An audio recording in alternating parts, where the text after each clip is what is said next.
तरफ से 54,000 करोड़ की डिफेंस प्रोक्योरमेंट प्रपोजल्स की मंजूरी, जो कि उनकी फोर्स, नेवी और एयर फोर्स की सलाहियत को बढ़ाने के लिए है। खुद को अमन का ठेकेदार जाहिर करने वाले नरेंद्र मोदी दरअसल खित्ते में बदअमनी के सबसे बड़े सहूलतकार हैं। उनकी पॉलिसीज नफरत, तासुब, तशद्दुद के सिवा कुछ भी नहीं। ब्रह्मोस के बाद अब आकाश मिसाइल को फर्स्ट टाइम भारत ने जी एक्सपोर्ट कर दी है आर्मीनिया को, जो कि ईरान के बगल में एक छोटा सा मुल्क है, और आर्मीनिया जी पहला ऐसा मुल्क बना है जिसने भारत का आकाश डिफेंस सिस्टम जी इंपोर्ट कर लिया है। इंडिया का जो प्रोसेस है that is slow but India is alert. पहले इंडिया स्लो था लेकिन अलर्ट नहीं था। अब इंडिया स्लो जरूर है लेकिन अलर्ट है। आपको इंडिया से बातचीत करनी पड़ेगी because there is no other country in the world that is now making weapons at the speed at which the Indians are making weapons. और इंडियन वेपन्स मैन्युफैक्चरर्स के लिए बहुत ज्यादा बड़ा एक अपॉर्चुनिटी पूरी दुनिया में फेमस था कि एक ऐसा मुल्क है जो बहुत ज्यादा जो है हथियार खरीदता है, और अब आहिस्ता आहिस्ता नैरेटिव बिल्ड हो रहा है कि भारत तो खतरनाक से खतरनाक मिसाइल अब एक्सपोर्ट कर रहा है। लेकिन Indians don't buy American version, नहीं वो बाय करते। उनको कोई परवाह नहीं है इस चीज से कि अमेरिका क्या सोच रहा है या अमेरिका क्या कहेगा। भारत ने फिर से ये साबित कर दिया है वो कोई कितनी मर्जी ही कोशिश कर ले इस देश को रोकने की, लेकिन किसी भी देश की बस की बात नहीं है भारत को रोकना।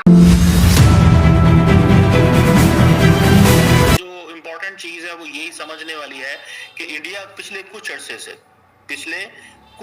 से ये डिफेंस पे पैसा जो है वो लगा रहा है और बड़ी तेजी से लगा रहा है। ये कोई समझ लें कि उनके लिए एक चैलेंज बन चुका हुआ है, और उसकी वजह यही है कि वो समझते हैं कि अगर हम ये पैसा नहीं लगाते, ठीक है जी, ये मिलिट्री मॉडर्नाइजेशन नहीं करते, तो उनके लिए उनकी एयरफोर्स, नेवी और जो आर्मी है उनके लिए मसले होंगे। और राजनाथ सिंह साहब जो भारत के डिफेंस मिनिस्टर हैं वो बेसिकली ये जो डिफेंस एक्विजिशन काउंसिल है इसको हेड भी करते हैं, और ताकि वो समझते हैं कि जो इंडियन आर्मी के वो जिसे कहते हैं ना वो जिसे कहते हैं ना जिस शॉर्टेज है उसको एड्रेस किया जा सके। ब्रह्मोस के हवाले से बात हुई कि कुछ ऐसे इंडियन एयरफोर्स के स्क्वाड्रन्स हैं जिनको ब्रह्मोस सुपरसोनिक क्रूज मिसाइल भी चाहिए, और आपको पता है ये जो ब्रह्मोस मिसाइल है ये रशिया और इंडिया ने जॉइंटली मैन्युफैक्चर किया हुआ है। और ये समझ लें कि ये बेसिकली एक नॉन न्यूक्लियर लेकिन प्राइमरी एक कन्वेंशनल प्रिसीजन स्ट्राइक वेपन है भारत के पास इंडिया की आर्म फोर्सेस के साथ। और मैं आपको मजे की बात बताऊं कि ये भी जिसे कहते हैं ना इंडिया इस वक्त बेच रहा है, ठीक है जी। और एक बात ये भी बताता चलूं, इनके कोई बड़ी तादाद में इनके कॉन्ट्रैक्ट्स भी मौजूद हैं जो इंडिया और मुल्कों को बेचेगा।